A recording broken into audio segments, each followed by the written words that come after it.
Hello everybody, welcome back to the shop and welcome to the third and final video detailing lubrication on my series Old Engine Basics. Now here is the last type of oiler that I'm going to talk about anyway. This is a force feed oiler. It's a McCord. This is going to be going on my Bovard and Seafang that is outside in a blizzard right now.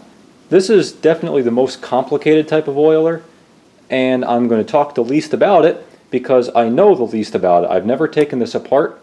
I will have to take it apart eventually. There is a broken sight glass here and I want it cleaned it out and everything. But that will probably be a whole separate video sometime in the future when I get back to working on the BNS. But I can explain to you the basic operation of it. This entire body is an oil reservoir, and it also contains the pumping units that work on a cam that run off this shaft. You can see the shaft runs from here all the way through to here. There's an oil fill with a nice screen to catch any contaminants. And then on this side you see an arm, and there's several holes in it along the length of it. And on the other side there's a crank handle, and there's a bevel on the crank handle, kind of like a starting crank for an engine, that allows you to only turn it in one direction. The purpose of this crank handle is to give it a couple cranks before starting the engine, and that'll force oil through everything and pre-lubricate everything. And the purpose of this arm here is to run as the engine is running and lubricate it. There will be some sort of a little finger or something on the engine. It could be run off of a camshaft or a magneto trip that's oscillating back and forth, or at the end of a side shaft. Basically any rotating motion that can be turned into a forward and back motion attached to this arm here, and it'll just oscillate the arm back and forth like so. Up top here are the sight glasses, the pumps with the stroke adjustment, and the outlets.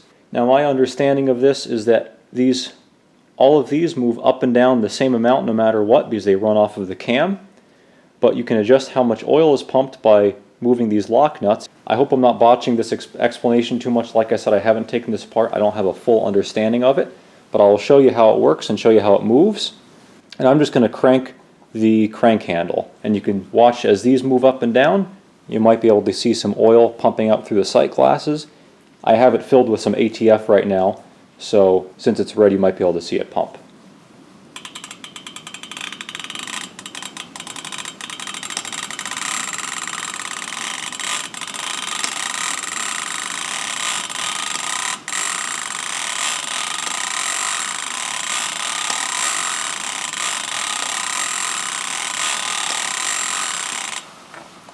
Pretty cool, huh?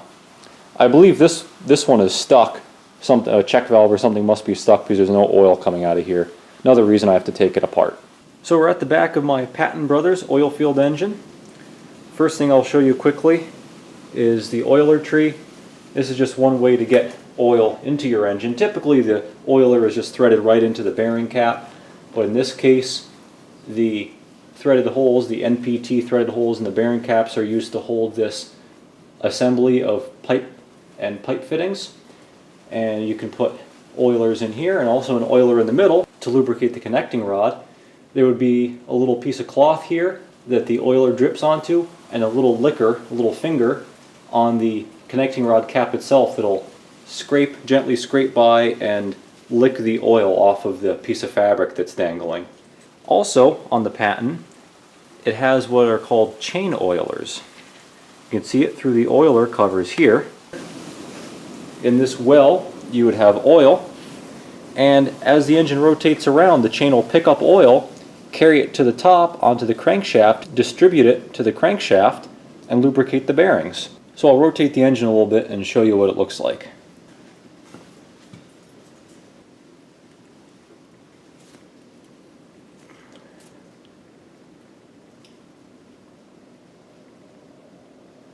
And that's that. Very simple. Another very cool feature about these chain oilers is that you see this little trough here that's in the casting of the engine. The purpose of that trough is as oil leaks out of the bearing itself, it'll drip down this surface here. And then rather than just dripping down into the base of the engine and being wasted, it catches in this little trough, which is V-shaped, and at the very base of the V, there's a hole. And that hole goes right into the oil reservoir here. And there's a V trough on the inside of the engine and also on the outside, right by the flywheel hub. Here's my 3 horsepower Fairbanks Morse Model Z. And then one of the last types of lubrication systems is definitely one of the most primitive. And the example on this engine here are just oil holes. There's an oil hole here and here. Again, total loss system. You drip it in there, it does its thing, and when it drips out, and it's gone. Now the very last type of lubrication method that I want to talk about is something I don't have an example for. It's mostly similar to the oil hole, but it's typically seen on half-breed engines and old steam engines for lubricating the main bearings. And rather than having some sort of a chain oiler or drip oiler, the bearing cap would have a big rectangular hole in it, typically with a lid, sometimes with, sometimes without though. And in that rectangular reservoir, there would be a hole in the middle that would go into the Babbitt bearing. And then the main volume would be stuffed with cotton waste, just like cotton rags or towels or whatever, just kind of torn up and loosely packed in there, and you just squirt the hell out of it with oil or pour some oil in. And that cotton packing will hold the oil, but gravity will allow it to slowly drip out and lubricate the bearing. So it's sort of like an oil hole where you just dump some oil in there, but the cotton packing allows the oil to slowly pour in. These oil cups on my Kennedy Auto are sort of similar to that. If you look inside, there's a reservoir, but there's a tube in the middle, and that tube is what extends all the way down into the bearing. And you see there's a little piece of, that's actually, it looks like a pipe cleaner, but it does act as a wick.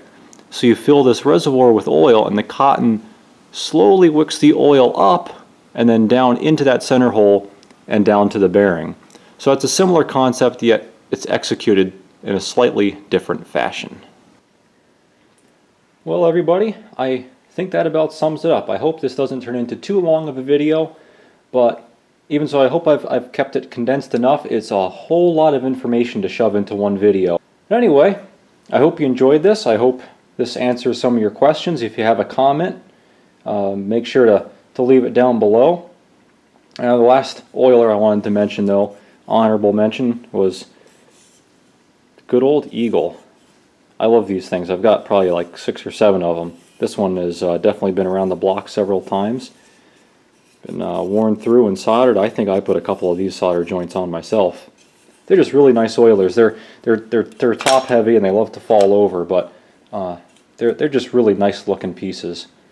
And of course, this oiler is most likely going to be filling these oilers. Once again, thanks for watching. Make sure to subscribe.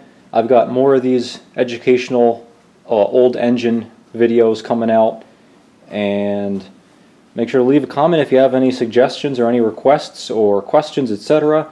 Thanks for watching, and as always, come on back for more.